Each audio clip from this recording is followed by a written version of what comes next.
So I would like to welcome you to Engineers Without Borders, Femgineering, celebration of International Women in Engineering Day 2020. My name is Heidi Michel. I'm head of the community program at Engineers Without Borders, and I will be your host today. And bear with me as it is my first time hosting an online panel. Today we are really aiming to draw out some of the wonderful insights and perspectives of our fabulous panel. Just to let you know as well, I'm not doing this on my own. I have a fantastic support crew with Beatrix, Mel and Luella, who are hidden from the view but will be working their magic. Before I start, I'd like to acknowledge the lands on where we are all meeting today, and specifically where I am calling from here in Melbourne, the Wurundjeri people's lands of the Kulin Nation. And I wish to pay my respects to their elders, past, present, and emerging. So today is a very special day. It is International Women in Engineering Day. This is a celebratory day which is in its 7th year, and it's really a campaign, international campaign, to raise the profile of women in engineering and focusing the attention on the amazing opportunities available to women and girls in this exciting industry. This year, the theme is Shape the World, and I couldn't think of a more timely or relevant theme with everything that is going on around us and all of the change. We have an opportunity to shape the world, and today we'll talk a bit about that. I believe that most of us in the engineering profession would agree that we as engineers are here to serve society and to shape the world that we live in, and certainly to help make the planet a better, a safer, a more innovative and exciting place to live. Today we will hear from 4 incredible women who are truly shaping the world to make the planet a better place, and we'll explore some of the ways these women are shaping the engineering profession as well, to be more creative, ethical, empathetic, and to provide leadership on issues that meet the needs of all people in our societies. So just to give you a quick sense of how the hour will run, we're going to have a quick discussion which I'll facilitate some starting questions with the panelists, and then we will move over to you, to the audience, and we invite you to join us on the screen to ask your question. Our backup team will be monitoring those questions, and they'll be looking out for you for your questions. If you like someone else's questions, feel free to vote for that, and we'll make sure that those popular ones will get asked and hopefully answered by our team, our panelists. So today I would like to introduce the wonderful panel that we have with us. So firstly, we have Elizabeth Taylor. Elizabeth started off in design and construction before moving to academia, and she then followed that with a long list of honours and awards, which I'm not going to be able to give any credit to Elizabeth, but I would like to have a special mention that includes an Order of Australia, an honorary doctorate in engineering, as well as fellows in different academies and institutions. Thank you, Elizabeth. It's great to have you with us today. Also, we have Josie Suarez, co-founder of the Women in Engineering group in Timor-Leste. She has also built her professional experiences in water and wastewater engineering with a core focus clearly on women's empowerment and leadership. We have Amy Tran, currently studying civil and environmental engineering at UQ and actively engaged in the Women in Engineering and EWB chapters, and also an ambassador for EWB's design summits. And of course, we have Louise Adams, the Chief Executive of Oricon for Australia and New Zealand, an internationally experienced engineer. And I'm making a special mention as also an advisor to the Male Champions of Change, and we might bring that up later, Louise. So please do have a look at the bios of these incredible women. There's a lot more behind them that I can do justice for. But amongst them, we do have an enormous breadth and depth of experience in the engineering sector here in Australia and internationally, across education, business and community. We have 4 women who are all pushing the boundaries of engineering in many different ways and shaping the world that they want to live in. And I'm super excited to have all of you on the panel today. And so in light of the theme, and to kick us off, Elizabeth, I'm going to ask you to start. Can you please share a story and thinking about the theme of Shape the World, perhaps of your work as an engineer or in your work in the engineering sector, wherever that has been. Could you share something about how you feel that your work has helped shape the world? Let me unmute you. Oop. I can unmute. Oh, great, thank you. For everyone, welcome everyone. She had given us these questions, which I've read, and the second question was, and I can't remember what it was, but I was going to turn that on its head and say, can I think of a particular thing in my history that where I've made an impact? And I'm not quite sure that I can in that sense, because I'm normally part of an amazing group of people that are doing things that are together. But I think what I can bring to each area is I can be a voice, not an echo of other people's. I can bring who I am and the unique perspective that I bring, and particularly when you're often the only woman among 100 men, that was definitely unique. That is where you could add value to any situation. So it's not about anything specifically necessarily. It can be what questions you ask in a meeting, or picking up that perhaps, well, to give you an example, I was in one board meeting and the company secretary had changed the constitution back to he from gender neutral language. And when I picked that up, because nobody else did, the question I asked was, well, if you think it's of no value, because he said, oh, it was time we got back to reality, you know, all of this feminist stuff, it's really time to get back to what we should be doing. And the answer was, well, let's make it all she then, if you feel that it's easy to do it. So using whatever's right as your voice in a situation is a very important part of how you can add value, and not assuming you've got to wait for some big event. That it's really important just to see in your own daily lives how you can have that conversation or participation or questions or whatever it is that will add value. Thank you, Elizabeth. I know, Dulce, you're a big fan of, you know, ensuring that the voice of women is heard in engineering, and particularly in Timor. Can you share a little bit about something that you've been doing to shape the world in Timor, or further in other areas? Thanks, Heidi. I will start by, because I'm new to this engineering sector. I mean, when I say new, is because I'm only 7 years experience in this area. And when I first started my engineering work, I was working, involved in a project where focused on water sanitation and hygiene for children in remote areas. And I see it changed the perspective. I mean, it brought lots of insight to myself on how such facilities like WASH can play an important role in people's lives. So when I work in there, I see children able to go to schools in a way that without worrying missing their class, because they could have the facility to use when they need it.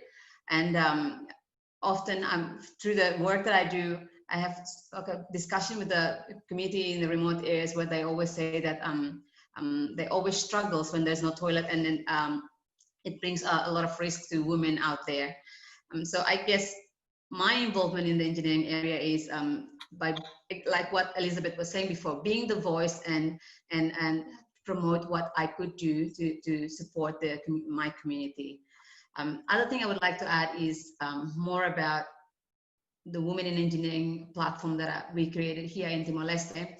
I have seen some good spirit in that platform, where I see young women to feel that they have a hope to pursue their career, and they're not giving up. They see there's they can pursue their dream. They have this body that they can support each other. So I see that kind of leader act. I think it slowly might contribute to shape the world, I guess. Yeah, great. Thank you, Josie. And I think the element around the spirit of young women is probably something that Amy might also want to speak to. Can you share a little bit about your position and what you're hoping to do to shape the world, or already done? I know you've already done some amazing things with the Design Summit. Yeah, of course. I am a lot younger in my career than Dulce's. If you thought 7 years was really short, think student. One experience that I can think of, I don't, like Elizabeth, I don't really have one particular project or an event that has happened that I think will shape the world, but I think it's the experiences that we ourselves go through. So for example, like the Engineers Without Borders Design Summit, I just came back recently, you know, we learned about human-centered design, empathy, appropriate technology, cross-cultural communication, and we incorporated that into building like a rapid prototype. And with all the knowledge that we gain from leaders and experts and everything else, like it shapes us, and we are the future of the world. And if we're shaping us, then that's how we shape the world, because we bring that knowledge on forward to all the other people that we are trying to inspire. Yeah, thanks, Amy. It's a great question. Gee, you're providing me lots of excellent segues, because Louise, I'm going to you as someone who is a leader in the engineering industry now, and thinking about, you know, what has been your role, or what do you see your role as in terms of shaping the world, and particularly about thinking about how you might be that leader for the likes of people like Amy as well. Yeah, look, I think it's fascinating, isn't it, that really when you ask us to sort of talk about a particular project, it can be quite difficult to sort of nail it down to one thing. And I think that's because this is the beautiful thing about engineering, you know, it doesn't matter where you are in this world. When you look around, you see infrastructure, you could be flying somewhere, you could be traveling somewhere, you could be walking through a city, you could be out in the community, and you know, there's not much that exists in this world that isn't some way impacted or shaped or touched on by our profession, by an engineer at some point.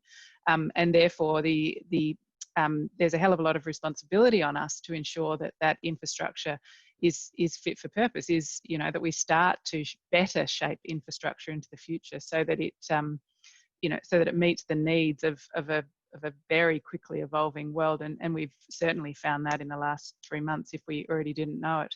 And I think to some of the points that have been made, and in particular the comments that Dulce made about getting the individual experiences, you need diversity around that table when you're coming up with these solutions, because you need to understand what that experience is like in using the infrastructure, and what the needs are of people in it.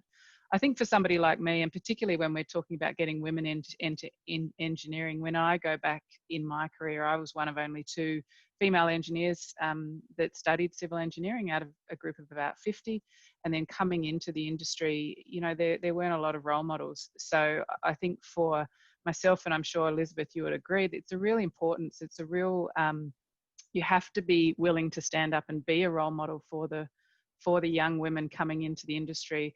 And because if we are going to attract females into engineering, we need to be able to demonstrate to them, and often to their parents and to their family and to the people that will influence them, that when you come into this industry, you can survive and you can thrive, and that it's a wonderful place to be. So I spend a lot of time mentoring, talking to young women, both inside my organisation and outside, around just trying to, you know, build the excitement, the opportunities that being an engineer can offer to anyone. So yeah, that's what I invest a lot of my time in. Yeah, great. Thanks, Louise. And staying with you on that note, you're sort of mentioning how you see that yourself can be a role model, but how did you get into this position? Like, what would you attribute your success to in terms of your pathway to this kind of role model or leader position that you have? Yeah, I guess there's a few things along the way. When you start to look at what can block the success of women into becoming an engineer, or in fact into general leadership, there's a few things aspects of my career that I think have added to my success. Firstly, my grandfather told the story of me when almost the day I apparently decided I wanted to be an engineer, and I was about 5 years old. I don't really remember it, but so I was almost destined to be an engineer right from the outset. And so I never went through that teenage years where we see we lose a lot of women's interest in things like engineers and STEM. So I never went through that because I was just, that's what I was going to be, and I never stopped long enough to think about anything else. I think then that sort of carried me through university, and I really didn't ever stop and think, well, I don't belong here, or this is not something for me, because I was that determined to, and it was very purpose driven for me. I think once I got into the career, I've always loved traveling. So I very much had an attitude of, I would follow the opportunities, and very fortunate to have been with an organisation where I could travel around the world doing it. And that's only built to that love and that passion for engineering. And then I think in terms of getting into leadership, I had mentors and supporters early on in my career that then really turned into advocates. And I think that's something that's incredibly important for women. Typically, you find in male-dominated industries that this happens quite naturally for men, is that people will advocate for them. They have informal networks where that advocacy happens. So trying to design that in for young women, finding people that will stand up and represent you and speak on your behalf, and not being afraid to put your hand up and talk to people about where you want to go. Don't ever underestimate the value of some luck in telling somebody this is what you aspire to be and this is where you want to be, and just putting yourself on their radar, and how in reality that can play to your favour. Yeah, thanks for sharing that, Louise. Elizabeth, perhaps a slightly less sort of straight or dedicated pathway to engineering, or even once you're in engineering. Do you want to share a little bit around what you've attributed, how you would attribute your success in the pathway that you've taken? That's a big question. I'd have to say that in the diversity of experiences that women can have, I'm probably at the other end of the spectrum. Had no idea what I wanted to do. Did one of those vocational guidance tests in year 11, and they suggested engineering. I had never heard of it. Didn't have any ideas of anything else, so wandered into engineering. Spent probably a few years thinking that I would have, the term we used to use in women in engineering at that time was, we all felt like we were Clayton's engineers. Clayton's was a drink that had no alcohol in it, so that was the drink you had when you weren't having a drink. So that whole sense of I was here and I shouldn't really be here was quite a part of how many of the few women engineers that I met in that period felt about who we were in the profession. Because going back to that voice, your voice was so different to everyone else's that maybe there was something wrong with it. And it was only I met a wonderful feminist that I did some work with who basically said, so why do you believe that? And she asked that so often I finally had to start thinking about what the answers might be. And I think I've mentioned, but my career has been more like a climbing frame than a ladder. So I have, for all sorts of reasons, having children, luck, lot, or opportunity, or actually a lot of why I've ended up where I am is because, particularly in some areas, somebody would say, oh, Elizabeth, you're that greeny feminist, you might like this job. That's how I got on the board of Registered Engineers for Disaster Relief. And that was exactly the question that was, or the statement that was said to me. So I think the world's moved a bit beyond that, and that led to an amazing experience of building a humanitarian organisation, which would have never been on my radar except for the confluence of issues that happened at that point about perceptions about, well, if you're female, you will like this in engineering.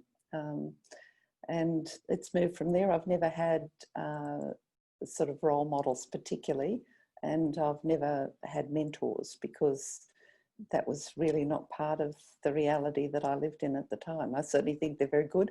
I'm a terrible mentor, tried it a few times, but I just don't know how to do all that networking really well. So I'm not really helpful in that. So I think that's the other part of it. And it's something then we took into designing courses. You can't assume that the women are all going to like one another either.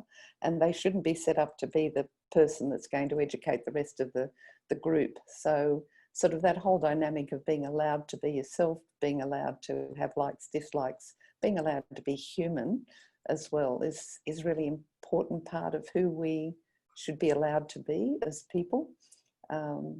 Yeah, that was when we were first trying to get women into engineering, and the other academics go, oh, well, of course, you know, they're always so much better than the men. And you're going, yeah, well, they're self-selecting to be here.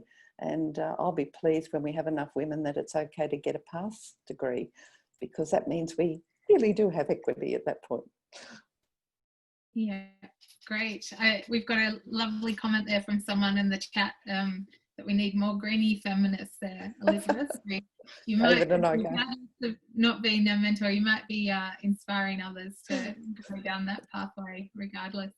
But Amy, I'm it's important to know we can be so different, I think. Yeah. And I love your point about, yeah, just being who you can be is all that we can ask. Amy, it's really interesting to hear from Louise and Elizabeth how few women have been in the industry when they were starting off engineering. How has that changed, and how do you see that changing in the future? Of course, like Elizabeth, you know, when I was in high school, I didn't have a figure who was in the STEM industry, and I didn't know what engineering was.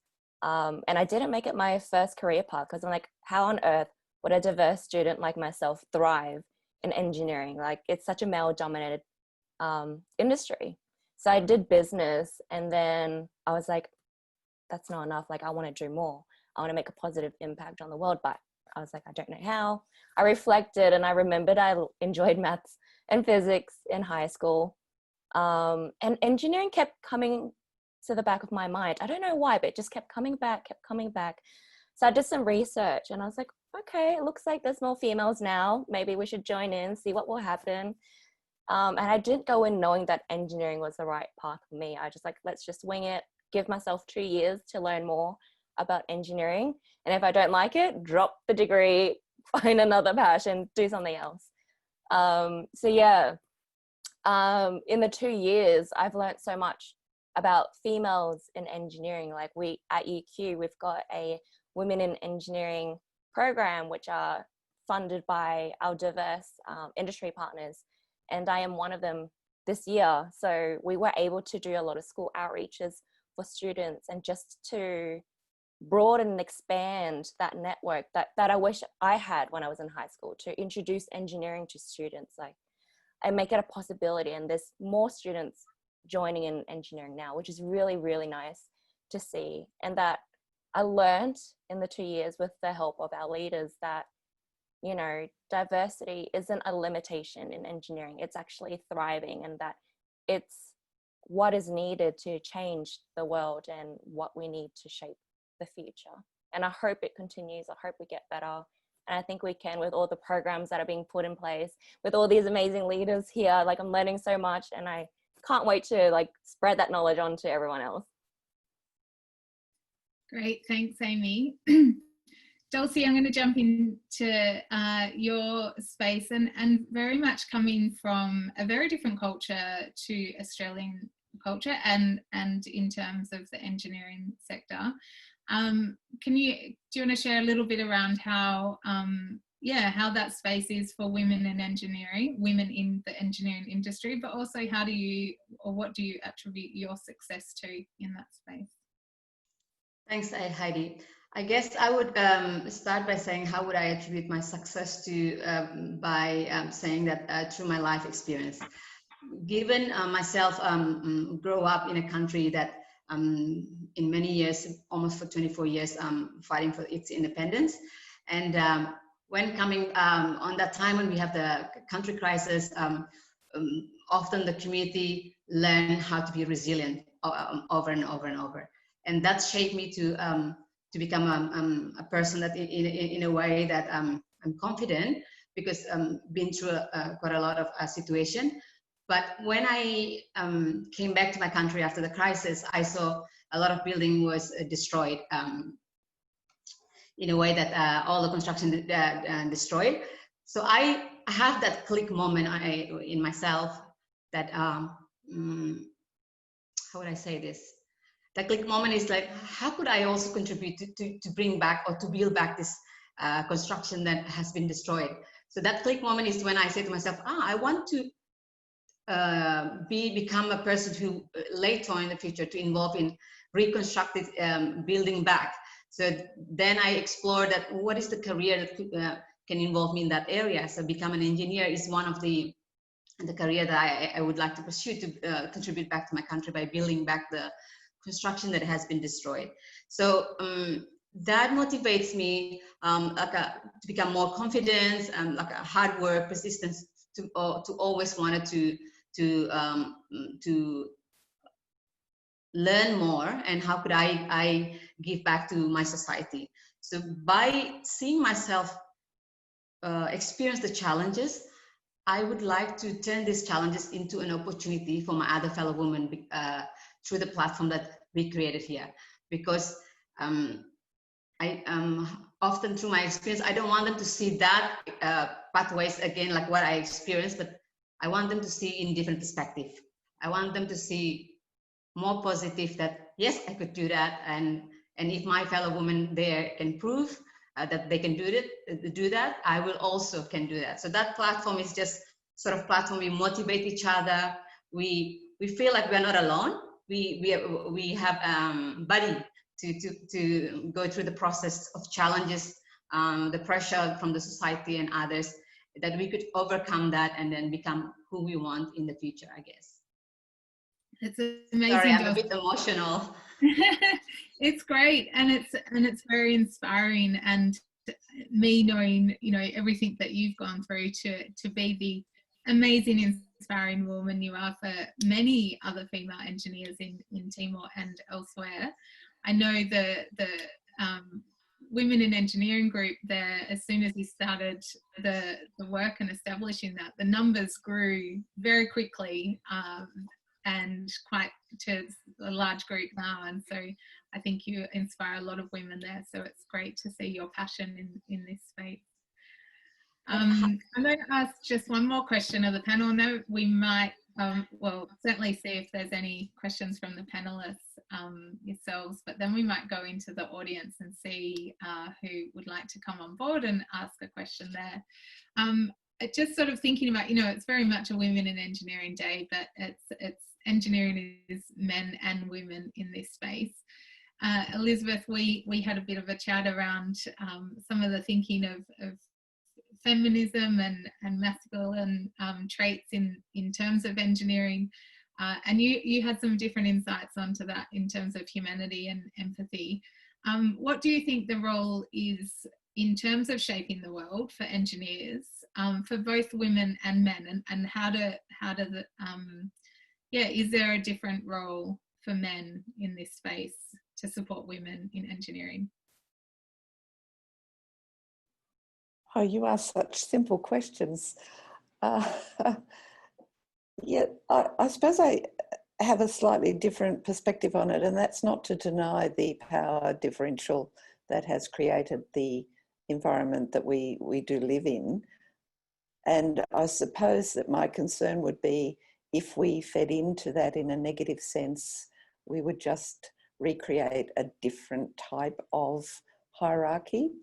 And you see that, for example, if you look at, say, my cultural background was Irish, and so they feel very put upon, came to Australia and did exactly the same thing to the Aboriginals.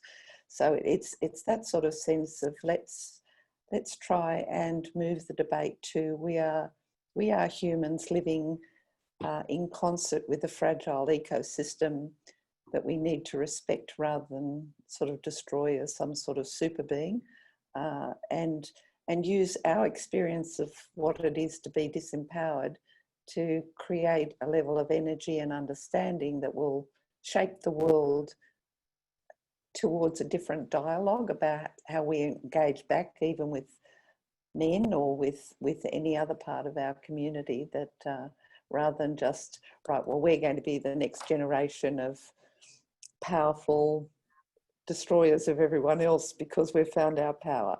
I just want to avoid that. I certainly believe in the power of women, that's not the issue. It's then for us to, one, we have the right to have equality. It's just, can we make sure that we don't lose all of those lessons that disempowering would have taught us as we move forward. Did that answer the question? Yes, very, very much. Sorry, Elizabeth, I think there was just a little delay possibly on my end. Yeah, no, it's great. And I love this idea of balance and also learning from our lessons of feeling disempowered. And there's probably lots of groups that feel that as well. Louise, I'm going to come back to you. And I mentioned earlier that you're an advisor to the Male Champions of Change. How do you see the role of men and particularly your work there? How does that support women in engineering and the engineering sector more broadly? Yeah, look, I think, I mean, I agree with what Elizabeth said. It's an opportunity for, you know, when we talk about what equality is and what it means, it goes back to that point about having a voice, but you've got to make sure that that voice stays authentic. You can probably fall into the trap of finding equality by taking your very being and just becoming an alternative thing, and therefore, you know, we looked at the major corporate boardrooms around the world, that you'll have plenty of stories of women that have had to almost adopt a more masculine approach to life to survive in that sort of environment. And I think if I understand what Elizabeth's saying correctly, it's about staying true to yourself and who you are and what you as an individual can bring. And I think that challenge goes for everybody, particularly the younger generation, because I think both the attitude of both men and women is starting to become more fluid and starting to change.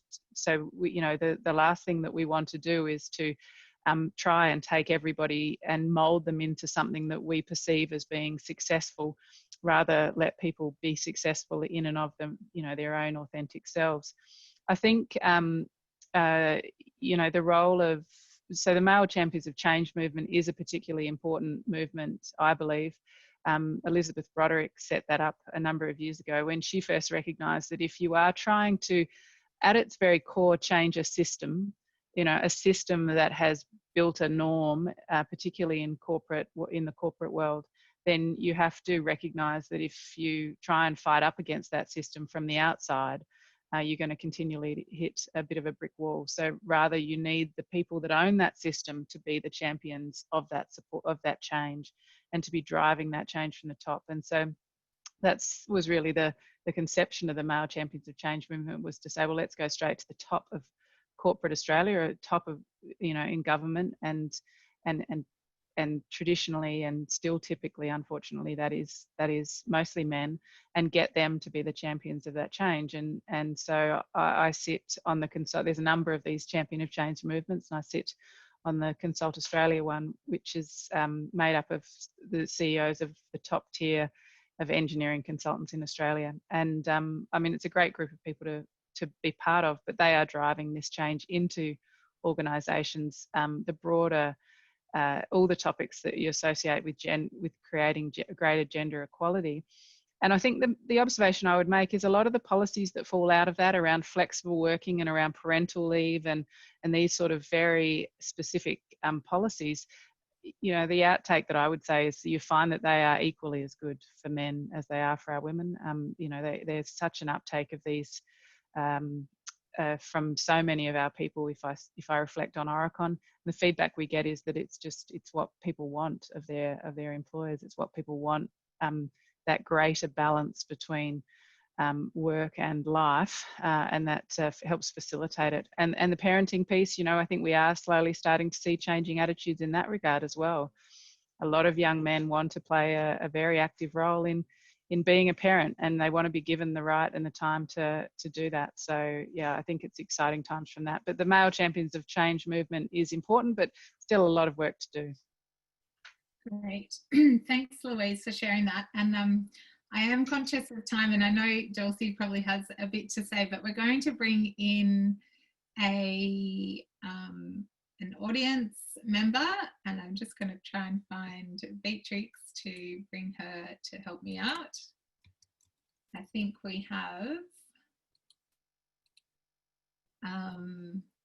I think we've got plenty of questions there. So Beatrix is going to jump in and help out and bring in one of the audience to ask a question.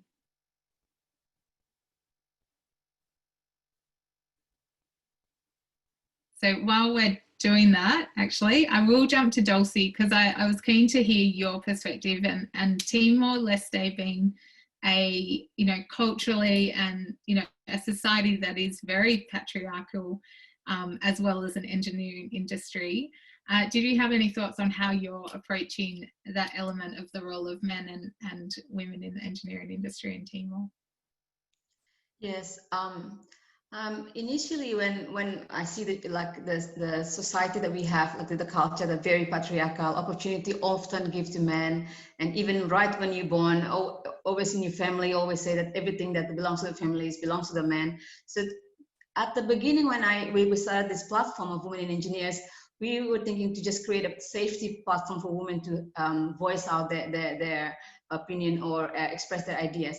But as the time goes, and then when we have the opportunity to collaborate with young male engineer students to come and work with women engineers in this platform, I see very positive influence or impacts among this collaboration. And that changed my belief that, yes, when you try to focus on women, empowering the women, you're not only focusing on women themselves, because I see there are a lot of men out there that actually willing to support, to promote, or to be the voice of the lack of participation of women. So through the collaboration that we have, the young students, male students, engineer students, I saw them always like to go out and promote, talk about women in engineering, talk about the way that how amazing these women have done their activity in this platform. So that bring me hope that working on women platform, but how could I also influence, how could we also influence men out there to become the voice that maybe, because they can change the way men think, because by working along with women ourselves, often we are looked at as another, how do you say that, as in a way, because we're fighting for our rights and all the things. If it's only women, men often will repeat the same opinion or ideas that saying that, oh, that's it's a woman thing. But if you involve women in men in there, and those men also can be the voice, it somehow will influence other fellow men out there that, oh, my man is there, they also support this woman, and if they can do it, I could also do that, because it brings the positivity, and it just creates a good atmosphere among the good collaboration in the engineering sector, I guess. Great, thank you, Dulce. Yeah, I think the collaboration is really important. And I'd like to invite, we've got Laura joining us from the audience. Hi, Laura, welcome. Hi, thank you so much to inviting me to be part of the panel. Or yeah, you've got a question for the panel you'd like to ask? Yes, I do. So I am a professional migrant woman. I used to work as engineer. I am an environmental engineer from Colombia, and I worked there as engineer. And my main goal and my dream was to come to Australia and work as engineer. And I find a little bit tough and difficult and different when I arrived to Australia, and I see that is different. Like the environment and the industry is a lot of male on it, and it's a little bit tough to be part of the industry. But rather in the other side, I see another like different friends that they are male friends, that they can get different opportunity easier and faster and be part of the industry. And I found that it's sometimes doesn't matter the experience is the same or different, you're still seeing that they have more opportunity than us as a woman. I don't know if you ever had this situation and how you approach it. Anyone can jump in on that.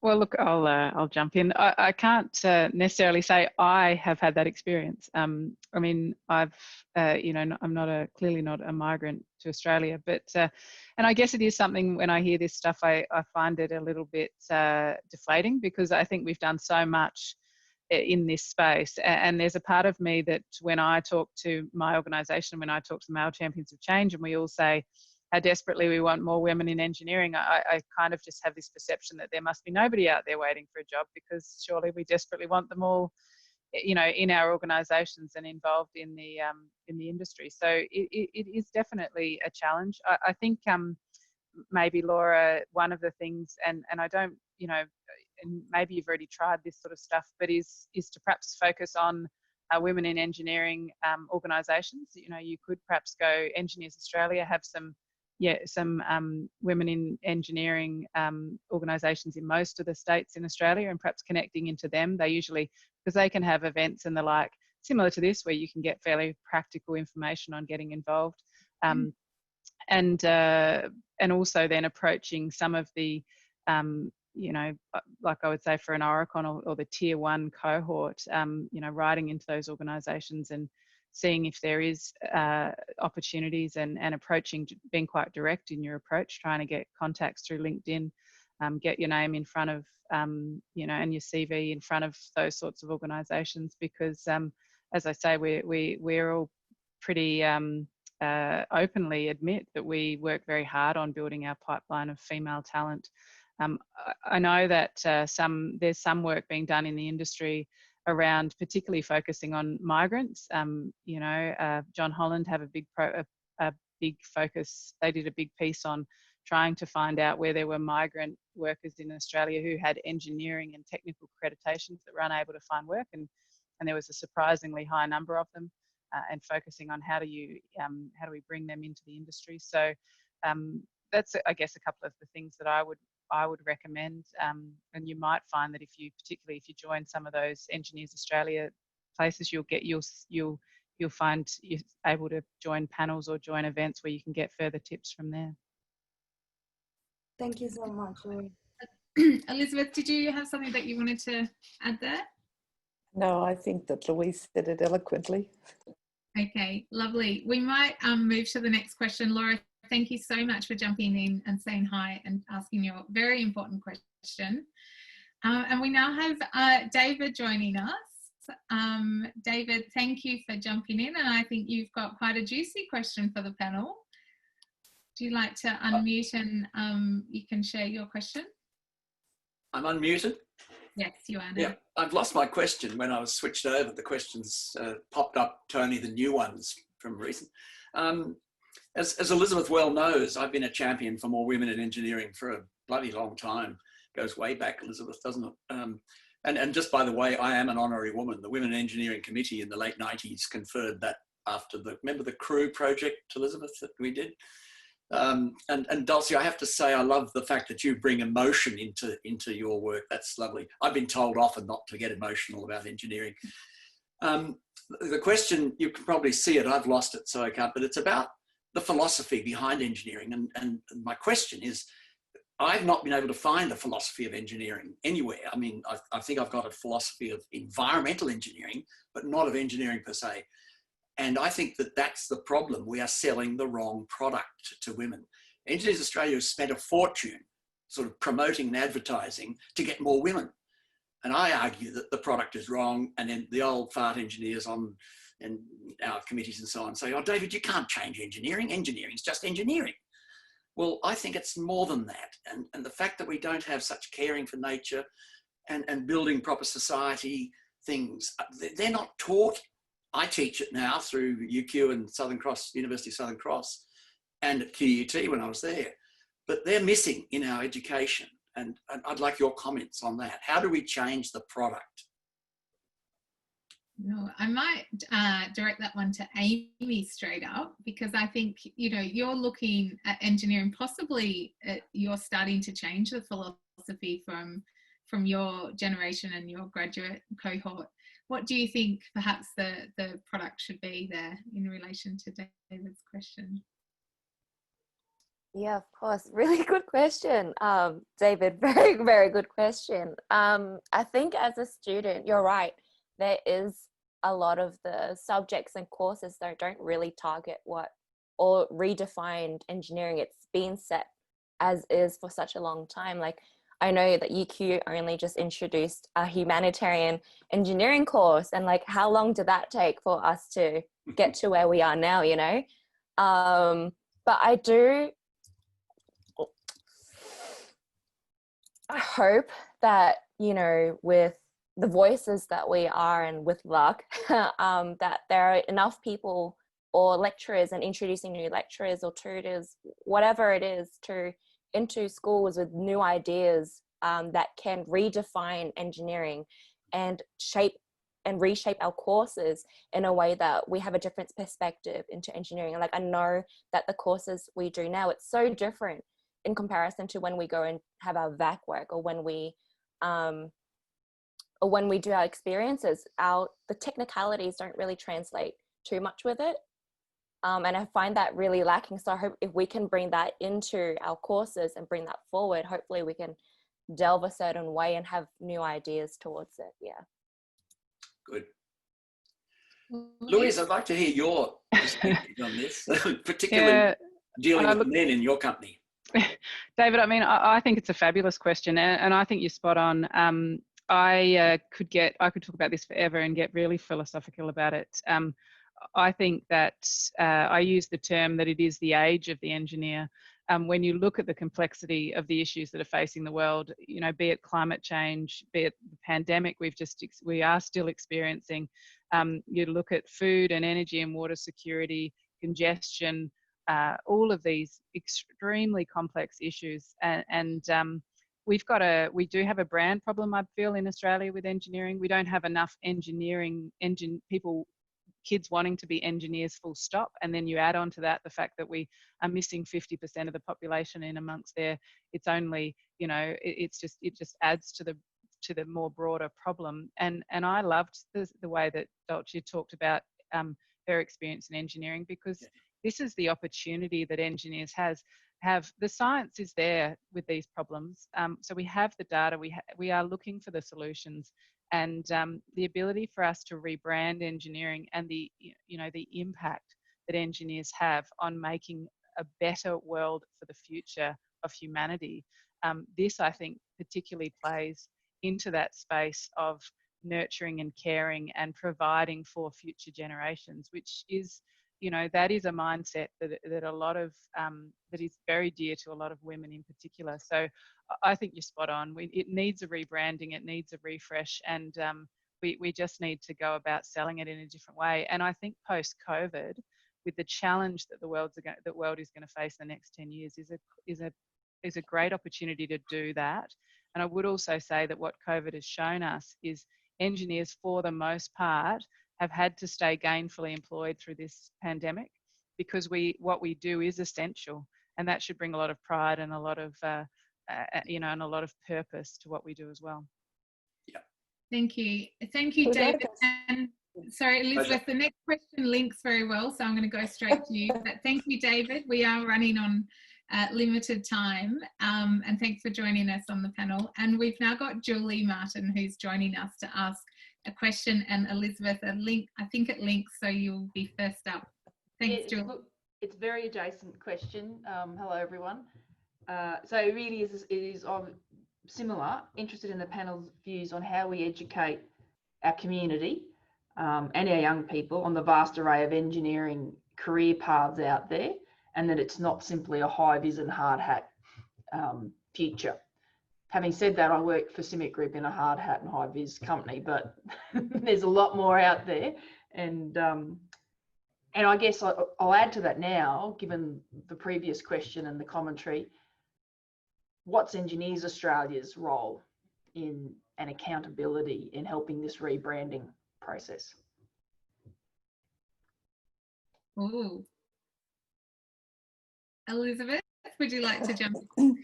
Well, I was just going to challenge it a little bit, because in the 90s I wrote papers about trying to set up an idea that we should have a techno-prudence idea of sort of self-reflection that they have in, say, law as with jurisprudence. That idea that you set up a forum for thinking about yourself and who you are and what your purpose is. Of course, it didn't get any legs in the 90s, because we all knew who we were. But I would challenge, and it is something I am quite passionate about, and I do talk about a lot in the forums I'm in, is until we confront our past, and the way I put it in an international forum the other day is, we are celebrating the fact that we are going to be needed in the future, And the reason we're needed in the future is because we created what we've got now. So all of the issues that we are talking about using up resources, about et cetera, we do need to take ownership for that as well. Because if we don't, we're never going to challenge the characteristics that we were just talking about. We'll just build a different, bigger, faster, louder thing to try and clean up the bigger, louder thing that we created in the first place that's causing the issues. So it is more fundamental than just a rebranding. It is a total understanding of how we are going to approach any issues so that we do have that care and functioning in it. I've just started a new role. Julie, you'll note this one. There's a new CRC in Smartcrete, how we're going to reuse concrete into the future. And so struggling with what questions do you ask about the second most used materials by engineers is concrete, and one of the worst for the environment. So, so I feel right in the middle of being that whole tension about how do you reimagine what we can do in engineering that's not going to be assuming there's another silver bullet out there like we used to, but whatever solution is going to be a complex, nuanced systems decision-making process that we haven't educated ourselves for or we haven't understood needs to be part of that exploration, that sort of techno-prudence of constantly reimagining how we might be as. Thank you for that. That was very interesting. Thank you, Elizabeth, and thank you, Julie. I am going to have to cut that off there. We are running out of time. I know we would all want to stick around and have many of these conversations over many hours. They're very, very interesting and very, yeah, prudent to the things that are happening at the moment as well. So just to start to do a final wrap up, and I'm going to ask the panelists to keep this one super short, so just in one sentence. So, you know, this time next year for the next International Women in Engineering Day, what would you like to have seen that would shape the world that has maybe changed from today? And then whoever wants to jump in, but we'll. Heidi, would you mind to, sorry, Heidi, would you mind to repeat the last part again? So in terms of shaping the world, what would you like to see by this time next year for International Women's Day in the engineering industry or beyond? I think I'll have a go first. Look, I think we've got a very unique opportunity in the world coming up out of the crisis that we've just been through to really change some of our norms, whether it's the way we work or whether it's, as Elizabeth said, some of what we hold dear to ourselves, some of the purpose behind, you know, even questioning the basis of capitalism and what it's meant for the world in the, you know, in the last 50 years. I think a very good opportunity to stop and take breath and start to really put some of these questions to the fore and answer that as a society. So I think some progress down that path, as opposed to just taking a big sigh of relief and saying this is all over and going back to the way we used to do it. Thanks, Louise. I'll just follow on because I think what Louise said is absolutely perfect, and it's not going to be a single response, but if those conversations are an outcome of what's been happening, that would be fantastic to see. Wonderful. I guess from my part is I will go in a very specific context in Timor-Leste. What I would like to see in next year's celebration is quite a lot of members of Women in Engineers that already been volunteer here for many years and hasn't got the job. I hope that we recently conducted a seminar mapping and overcoming the barriers of women in engineering. I hope that by sharing that report that we're conducting, and hopefully that industry out there or organization out there will pay more attention and looking at how could they support in terms of increase the women participation in engineering industry in Timor-Leste. Thanks, Dulce. Amy, final one to wrap up. I do agree with what everyone has said, but on a smaller scale, on a uni level, I really do hope that with all the outreaches and the voices that we share to everyone, that there will be more female students considering STEM as a career path. And I hope that they do enroll and there's more of us for the future to make all those changes happen. Fantastic. And thank you so much to the panelists, to each of you, for taking your time out of your very busy schedules today. Fantastic conversation. Just tipping, you know, the tip of the iceberg. I know there's a whole lot more that we could tap into, but thank you very much to each of you. And also just for those that are listening, if you want to stay involved with Engineers Without Borders, there will be more communications coming out shortly. And I will also just share, if you do want to also donate to what EWB is doing, you can do that, do our June appeal. Thank you, everyone. And I think we are right on time. So well done. Sorry if we didn't get to everyone's questions, and we will follow up online with some follow-up answers to some of the audience questions. So thank you, everyone. I hope you have a lovely International Women in Engineering Day. Please celebrate. Thanks.